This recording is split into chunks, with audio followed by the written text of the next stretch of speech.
Once again, I'm Elbert. I'm the Celebrate Recovery Pastor here at that church. I want to take just a minute to introduce somebody that's just special to me. Really just cool to have her testimony here tonight. Just the opportunity to catch it before she runs away with it. And to know that we'll know where she's at and we can always come get her. Amen. But I want us tonight to focus on what God has done in their life. I want you to look and see where God is apparent. See, the Bible tells us to testify that what God has been doing. If you've seen me on Facebook, some of the things I've been posting, I've been talking about, you know, when you say kid or you say child, both words mean the same thing, but they can sound so far different, don't they? Isn't that the same thing that happens with some of us? Even if we're Christians, we come on Sunday, or if we're out doing the things we think are right, we walk this walk, but it's not matching our talk. Or we're talking about a walk that doesn't match, right? But how personal is it when someone stands up and says, this is what God is doing in my life, and this is how He's done it. Amen? I mean, how can you, it's like, wow. So Tina, would you come on up? Tina Thomas, you want to come up and share a testimony with us? We're going to give you a sunburn. We're going to give you a sunburn. Maybe it's just me because I'm, you know. Is it hot up here? No, it's just me. Okay. I'll let you have this. Thanks. I already have my crying napkin, so if you'd like to get yours out now, you can get it out because I'm a crier and I will make you cry. No, I'm kidding. Just kidding. So I'm supposed to introduce myself, but I think that was an awesome introduction. My name is Tina Tomlin, and I am a believer who struggles. Amen? That's right. There's a lot of things. And I was asked to write a script. Nancy, I don't know where you are. I was asked to write a script, and I'm going to do my very best to stick to the script. But I can't, probably, because I love to talk. But I'll do my best. I'm more nervous than I thought I was going to be. And I talk to you all every Sunday or on Facebook or phone calls so many times a day from my close friends. But I'm nervous today for some reason. I'm going to try not to be. All right, so I'm going to read this, and if you have any questions, just ask me later. Okay, thanks. Like most people who grew up with abuse, be it emotional, physical, sexual, etc., I went through it all. I both internalized my hurts as well as perpetuated the behavior. For many, many years, I allowed myself to manifest my hurts through anger, depression, and manipulation. I'm very ashamed that I allowed myself to live in that space. The emotional roller coaster of joy of putting others down, then regret it afterwards, just that wore very heavy on me. I was a typical mean girl. I was a mean girl. My anger was easily ignited and my words cut very, very deep. I hated myself. I felt that I didn't deserve anything good, and because of that, no one else did either. So many days I existed in the darkness of my depression and sought redemption in the arms of others and sometimes strangers. I led a very, very superficial life. I was just existing, I wasn't living. And that was my day-to-day. And that's what I thought was normal. One day at work, I was probably talking bad about somebody. I was probably talking behind somebody's back. I was probably judging someone. And my coworker, who's always smiling and nice and everything, you know, one of those people who's always nice and cheerful, I said to her, Jill, how is it that you're so nice? And her answer now seems so simple, but then seemed so difficult. She said, I go to church. And I didn't quite know, I knew what the words were, but I didn't know what it truly meant. My family didn't go to church. My grandmother used to go to church. And it was a small church, a small Midwestern church where there was probably maybe 10 pews, and you had to wear uncomfortable clothes, you know, that was itchy and gross, and you had to be quiet and sing really boring songs. That's what I knew as church. But my parents didn't go to church. Sunday was the day we slept, right? You cleaned house on Saturday, and you slept in on Sundays. So my perception of church was just that, being stuffy and judgmental. I was already judgmental. Why did I need to wake up early on Sunday morning to be around other judgmental people? I was probably hungover anyway, so I just slept in. But that following Sunday, I went to church with Jill. It was really great. I went to Mercy's Cross in Conway. And I remember I was really nervous too, because I knew that I was going to be judged, right? Because that's what happens at church. So I thought at that time. This was just 2 years ago. But I felt like I found something. Have you ever experienced something and realized, wait, that was the thing that I was missing that I didn't know I was missing until I found it? Have you ever felt that? I felt that. And I cried. And it was around people who was wearing jeans, so it wasn't stuffy, and I was happy. I felt good about going, but I was still very guarded. But I got over myself, I got over my pride, and continued attending Mercy's Cross here in Sherwood. I would always sit in the very back. I still sit in the back today because that's where the vent blows really good. But back then, I would sit in the back because it was nice and dark and I could be by myself. I sat silently every week. And I was still existing in that pool of self-pity. I was still experiencing bouts of rage. Even though I knew I needed to come every week, I still felt it. Then I decided to research this thing called Celebrate Recovery. So I got on the website and I checked it out.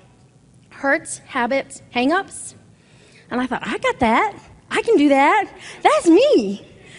Surely that website was dedicated towards me. So I decided to come. I emailed Albert and I was like, hey, can I come to your thing? Through email. And he's like, sure, come on. So I walked in the door when we had the CR Center. I was like, okay, I'll be there. And I didn't want to come and eat, because I didn't know. What am I supposed to come and eat with people I didn't know? This is not a place I would have been to. So I came and ate, and I sat down, and I was really, really nervous. And I thought, here's another place I'm going to be judged, right? Because that's what church does. That's what church people do. They judge. So I thought. I said my hellos. I said my pleasantries. I sat down.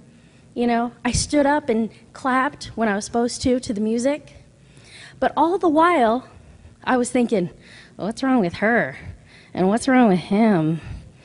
And what are all these weirdos doing here? Is that okay to think that? I think it's okay to be nervous.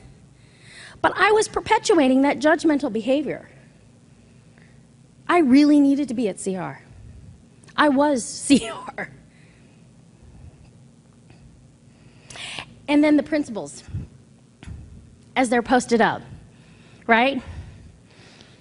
Now, if you're a first-timer and you hear everyone chanting along, happy are those who, that sounded kind of brainwashy chanting, didn't it, the first time?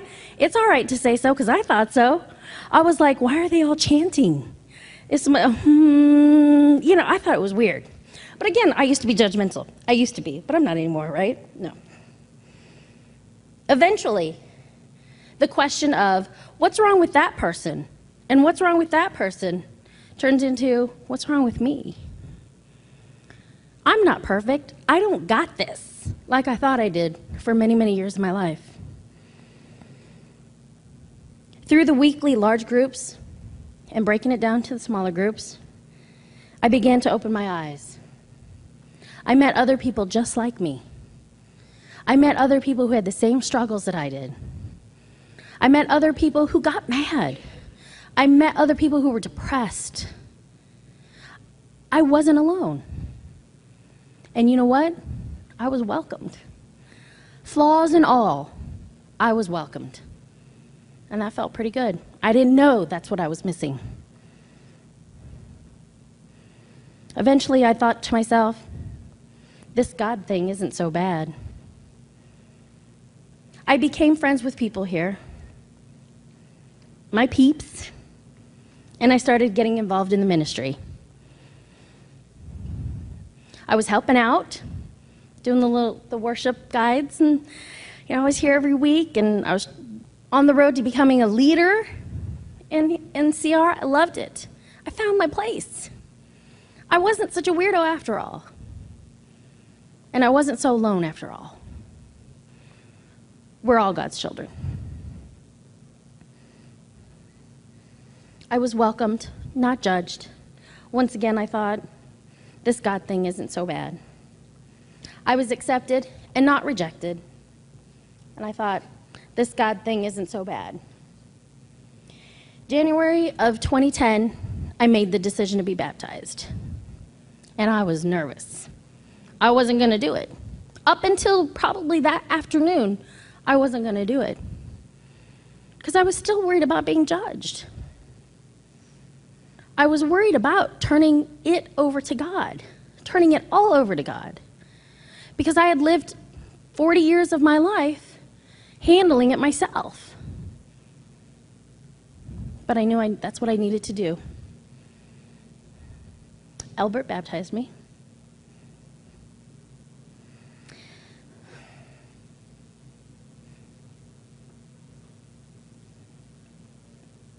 As I emerged from the water, my sins were washed away. God forgave me. God saved me. It was He who I was to live for, not for me. This God thing isn't so bad. And today, I'm sort of a nice person. That Mean Girl chapter is starting to close. This God thing isn't so bad. I turned it over. I turned my life over to God. And I allowed Him to guide me through His plan, whatever that's going to be. And day by day, I have to ask God, is this your plan? Am I doing the right thing? But honestly, this God thing isn't so bad. So today, I stand before you, and I can testify that I am living, really, really living. There is light with dark. There is hope with despair. And there are smiles with tears. I live for God. Certainly I make mistakes. And boy, I gotta tell you, I make some whopper of mistakes. I feel like I don't even deserve to be standing here because I was not a good person today. I can think of 10 instances where I would be embarrassed that you knew about. But I know God's forgiven me. But this new me, I know I'm forgiven. I know I'm saved. And you know those books, those 4 dummy books, the Bible is life for dummies. And I use that just for that. I know it's going to be okay. I know it's going to be okay. I strive to be the hands and feet of Jesus and to surround myself with others who live that life.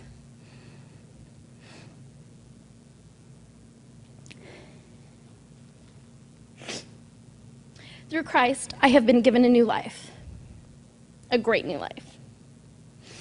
As you know, I have 2 wonderful kids because of God, through the grace of God. I have 2 great kids. Now, of course, they kind of make me mad sometimes, but they're great kids. That's God. That wasn't me. These kids need me. Not only for the basic needs, but to be the spiritual leader. And that is what I am living to be. And I make mistakes, and I will take 2 steps forward and probably 3 steps back every day, but I'm going to keep trying. And I want to show them the unconditional love, grace, and mercy that God has shown to me once I became a Christian, once He became my personal Savior. I take my job very seriously as being their leader, my children's leader, and showing them who God is. And sometimes that's what it takes, I think, is having kids to show you God's patience, right? And God's mercy. That's what I've learned. By no means do I stand before you tonight proclaiming that my life is perfect, because it never will be perfect. And things do go astray. But I can be witness to God's work. He loves, he lives, he forgives. This God thing isn't so bad.